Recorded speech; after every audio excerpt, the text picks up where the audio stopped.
Hi guys, welcome back to Furniture Painting University. I'm Danelle, and today I'm going to show you guys how to create cool old world looking French pots that can function as topiaries as well for your staging and also for reselling. We're going to be using some very inexpensive materials such as just a clay pot, a moss ball, IOD, Iron Orchid Designs. They've created transfers specifically made for pots. We're going to use Fusion Fresco. That's going to create some texture to give our pot a little bit more visual interest. And then I'm going to be using Fusion Mineral Paint, but you can use whatever paint that you love. So let me show you guys what we're going to be doing. So the first step we're going to do is we're going to paint our clay pot. Now I have chosen to use Fusion Mineral Paint in Ash. That's going to function as a base color because later we're going to dry brush a lighter shade over it. So I'm just going to actually use a microfiber roller. A lot of times what I find is when you're using a roller, you do seem to get a little bit of texture, like a stippling effect, and that's okay because on this project I want texture. So I'm just going to go ahead and paint the whole base of our clay pot to hide this unattractive orange color. And you can see I've loaded my roller very heavily, so I am getting some texture. I recommend that you do go around the bottom too. But this is a really fast project. And while I'm painting, I kind of just wanted to talk a little bit more about how inexpensive this is. If you've ever went out and priced topiaries, you know that they're incredibly expensive. You know, they can range anywhere, what I have found, between like $20 to $60. And when it comes to staging, you know, that's kind of an expensive prop. So this is a great alternative that is a lot more cost effective because I bought these, the materials for this from Michael's, but I'm sure you can find stuff like this at any of your, you know, major big craft stores. I kept the receipt because I wanted to emphasize how inexpensive this project is. And let me just peek real quick. The clay pot was $2.39. And the moss ball that we're going to set on top of it, normally it was $8, but if you go to any of those big box stores, you know they always have like a 50% off or a 40% off coupon, which is what I used, which made it come down to $4.79. Now, the IOD, the decor pot transfer, that's something that can be optional, but those come in a set of 3. So we're just going to use one of them today. I'm going to set this. I will get the bottom a little bit messed up, but that's okay because this is just our first layer too. Those come in a set of 3. I do retail them. I know you can find them online as well. I retail them for $12 a piece, and because we get 3 of them, that's basically, you know, an additional $4. And then whatever paint you like using, you know, you can create this for, what is that, easily, let's see, it's under $20 by far. And then I'm just going to go a little bit on the inside layer. You don't have to paint the whole thing because your moss ball will hide it.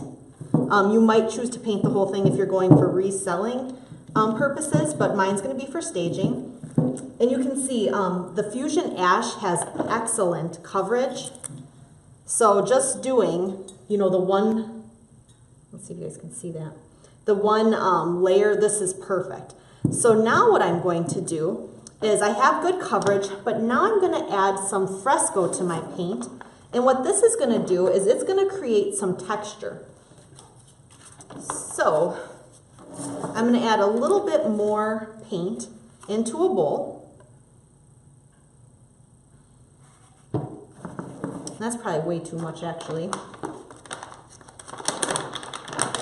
And then I'm going to take a scooper.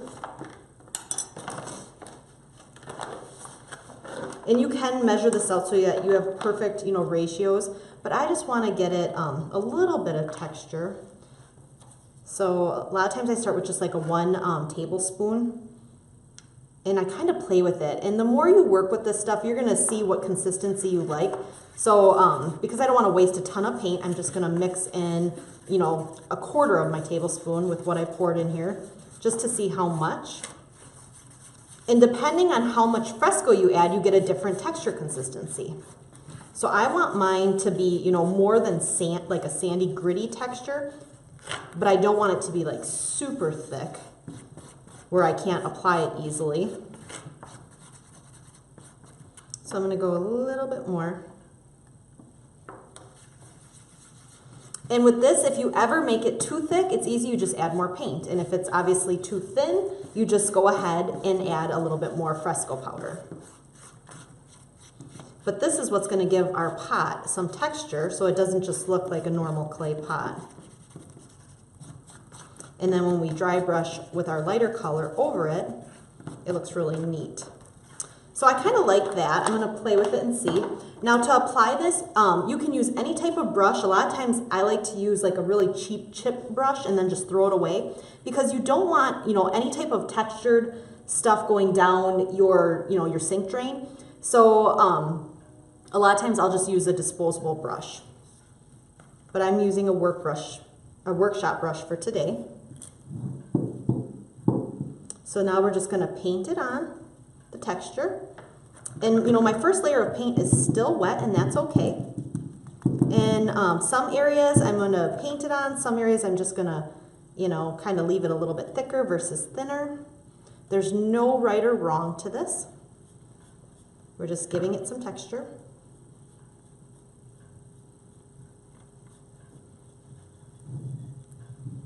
But this is a very fast project as well.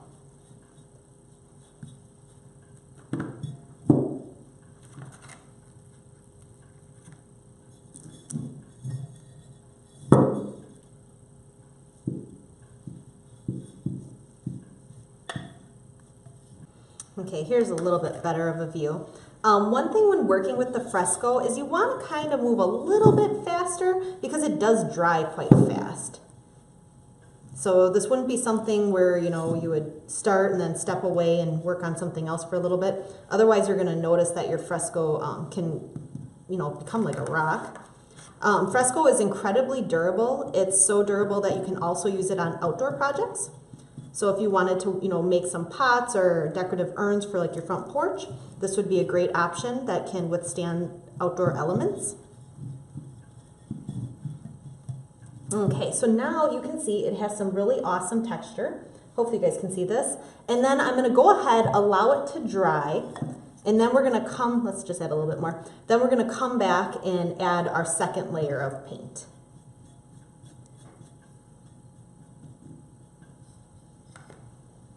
So the fresco is still drying, but what I thought we'd talk about are the decor transfers for the pots. Now they come in a long sheet like this, and what I'm going to do is I'm going to cut them, let's scoot this out of the way, I'm going to cut them into 3 separate parts. Now just because these were made for clay pots, obviously you can use them on anything, you can make a sign, you can put them on furniture. So I'm just going to cut them apart. You want to be careful to make sure that you don't remove the plastic from the backing because you're going to need that when you apply it.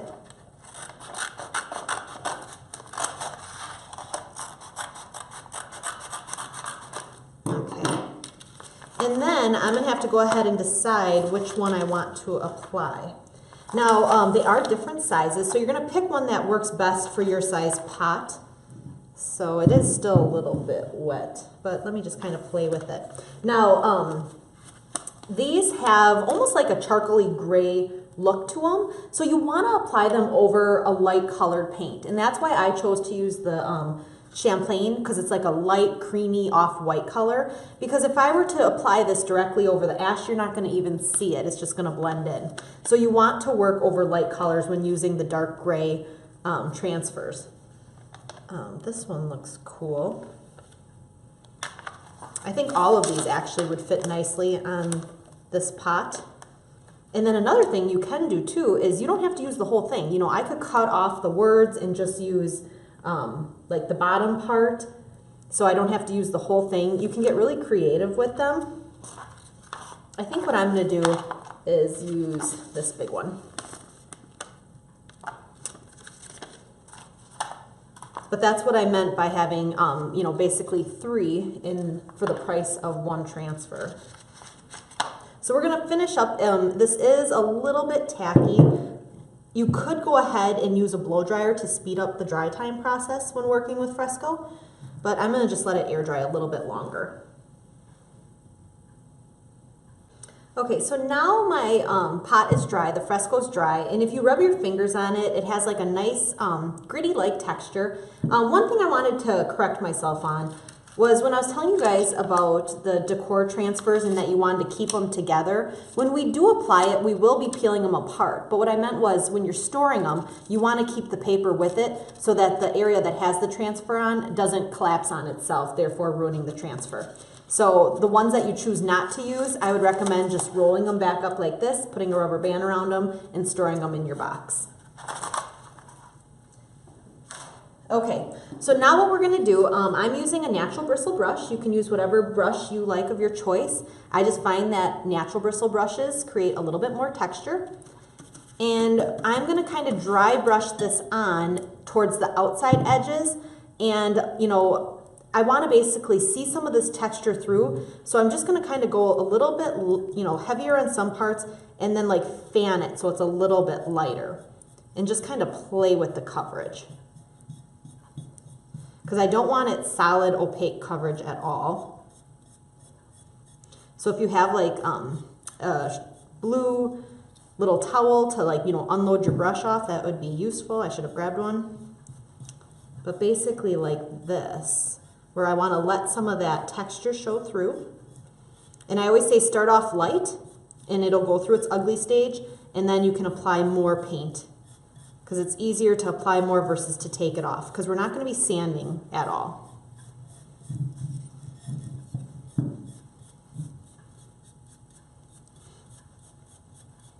But you do need some decent coverage so that your transfer will show up.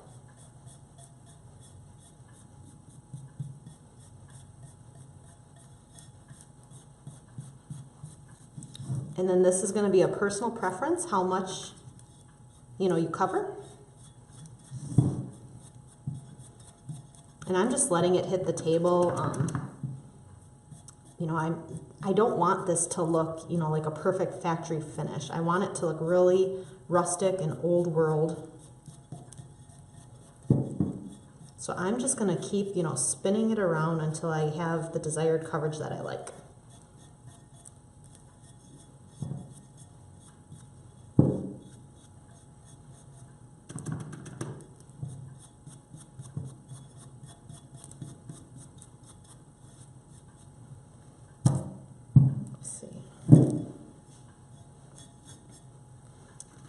You never want to forget about the inside, the rim.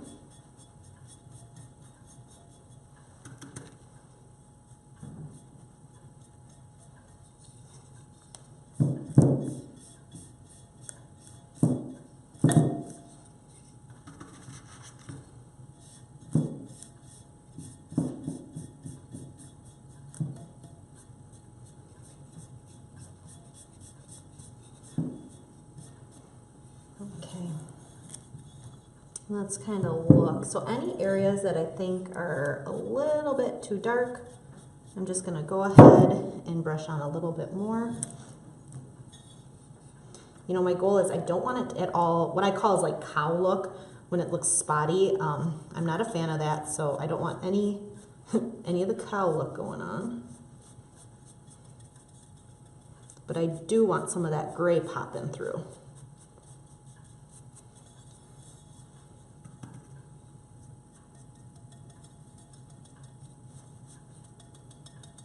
So, you know, go ahead, play with it, stipple a little bit to, you know, get some better coverage in some of those areas where the fresco was thick. But the goal is just not solid opaque coverage for this part.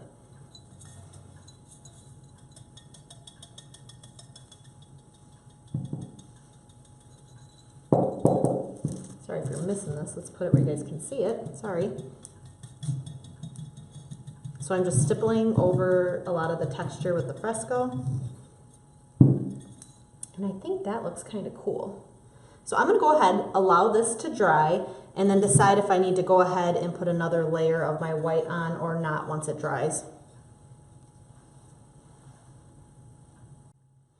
So I like the coverage that I have. I think it looks very authentic.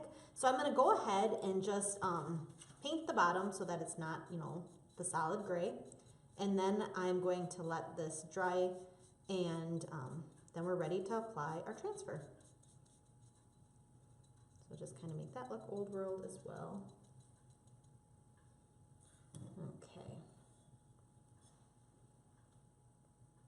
Okay, so now my paint is completely dry. And what I did was I looked around on all the sides to see, you know, if there was any area that was a little bit more flat to apply the transfer. And right here, I think, is the smoothest area. And it also has a lot of extra of the white. It's kind of where I first started, so it was put on a little bit heavier. So that is where I'm going to go ahead and apply my transfer. And when you cut your transfers, you just want to make sure that when you line it up and kind of get an idea that you can see that your image, you know, is on the pot. It will bend and go into these little areas, so you don't have to worry about the fact that you're not working on a flat surface. So the first thing you're going to do when working with the transfers is you're going to remove the top film like that. And you want to make sure that this part doesn't collapse in on itself. And then you just kind of want to, you know, eyeball it up and line it up. If you were working on a larger project, you could go ahead and use like a tape measure to make sure it's perfect. And then once you feel like you like the way it looks, you're going to apply pressure onto it. Now, because mine's very textured, this is going to be a little bit of a harder surface to do a transfer on. So keep in mind your flat textures, you know, just like your furniture pieces and your boards are going to be very easy, versus this is going to be a little bit more challenging. So I'm going to have to, I'm going to grab some tape real quick. Hold on. Okay, so let's try this again and have some tape to help us position it in place. One thing you want to be cautious about is whenever your transfer has font, you know, you want to make sure that that area gets put on correctly. Otherwise, if your words look, you know, tilted up, then you're going to notice that it's incorrect. So what I'm going to do is I'm actually going to start in that center area. So I'm just going to set this down again. But I'm thinking it's going to be easiest if I transfer that font first to make sure that that looks correct on my pot. So I'm going to take some tape and I'm going to hold it on the bottom so that my transfer can't really move. So I'm just going to take tape and wrap it around the bottom, and I'm also holding it and applying pressure with my hand. But I'm going to go ahead and I'm going to transfer the letters first, because this is the area that I really, you know, I don't want it to be messed up, versus if a little bit of the edge work's messed up, it's not going to really be noticeable, but this would. So then all you do is, you know, push down pressure and then take the little stick that comes in the box, and you can use like a credit card if you find that more comfortable, or an old paint stick, and you're just going to start rubbing, and it's going to transfer the image off of the clear plastic and onto your surface. And if you try this method on a pot with the texture and you can do it, then you can do any type of transfer. Because this is probably the hardest way to transfer, is when you're transferring over something that is not flat. Like this pot is obviously contoured, and then also it has texture. And I'm going to show you guys in another video how to use a transfer on a flat surface. Okay. So I think this area has transferred pretty well. Now I'm going to kind of focus a little bit above it. So I'm going to focus on this area, and I'm just moving in stages.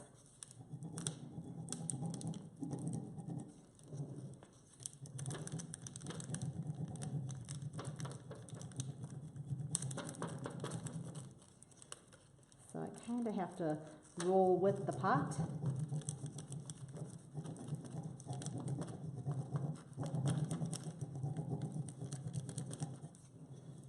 I'm just going to continue to move it, try to get this area down. This part can be a little tricky. I think the biggest thing when working with the transfers is patience. Patience, and then also, you know, as furniture artists, we want to be perfectionists, and sometimes it's hard to let that part go.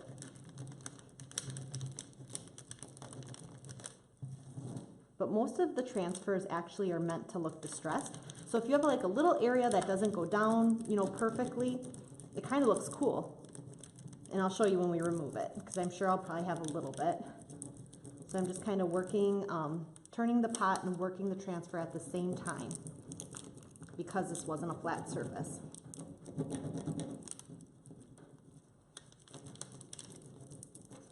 So anywhere you see your gray transfer is where you have to apply your pressure. I'm going to do this top portion. Let's go to, I'm going to do this top portion last. So now I'm going to focus on the bottom. And I'm going to move my tape a little bit so I can see what I'm doing.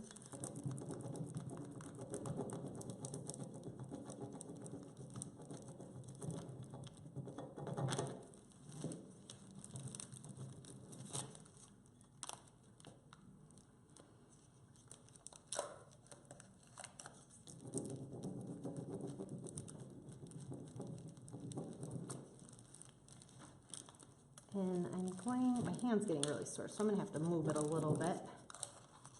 Hoping you guys have a good view of this.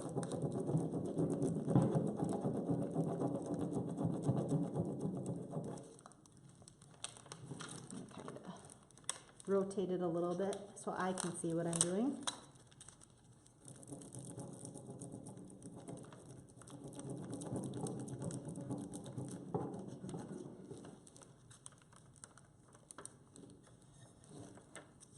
The main thing to remember, especially when you have a large image like this, is to not let it go and let it fall off, because it's really hard to try to line it back up. That's why tape is your friend. So I'm going to go ahead and just, now that I have this part kind of done, I'm going to apply a little bit more tape over here so I can hold it down a little bit easier.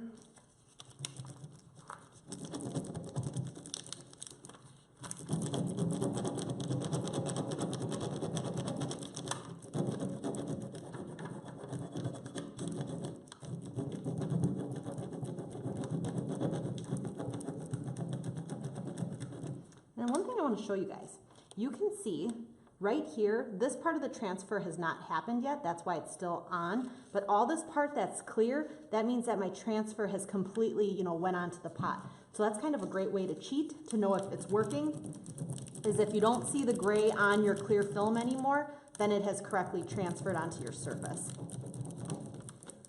Okay, so now, I think this side is really nice. I want to make sure this guy's face is lined up correctly. So I'm going to go ahead, take it off, cheat a little bit. And because it wouldn't curve into that area, you know, I can see his, you know, this top scrolling along with the face is still there. So I'm going to now line that up as best as I can. And it's going to go a little bit on this curved edge. And then I'm going to apply my tape again to kind of hold it in place. But I try not to ever cover up the transfer, because I like to see, you know, where I'm working. And that's how I know for sure that my image has transferred, is when I don't see the gray on the paper anymore. I want to make this so that you guys can see. So I'm just going to go ahead, same process, apply the pressure.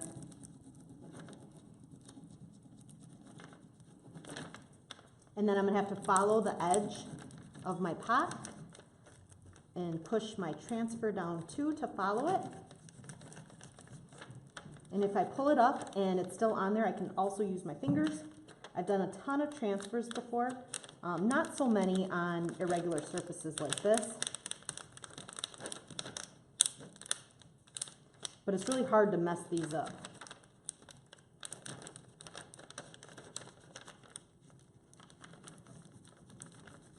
Okay, so let's just take our tape off and kind of, I always like lightly peel it to see if any, and I can tell it's already clear, so I'm good to go. I can rip it off. And then I look at my surface, and if I have any areas that seem like they're not, you know, pressed down well, I'll just rub my finger over them. Everything actually looks really great.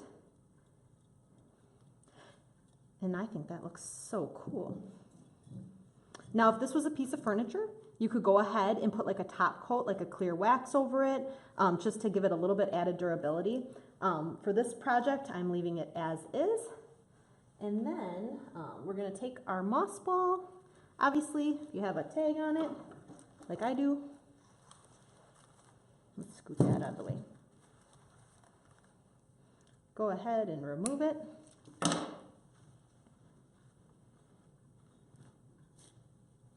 And look how cute that is. And I'll show you guys a nice picture of it. But that is like such an easy, fast project to give you kind of like an old world, but yet high-end looking piece of decor.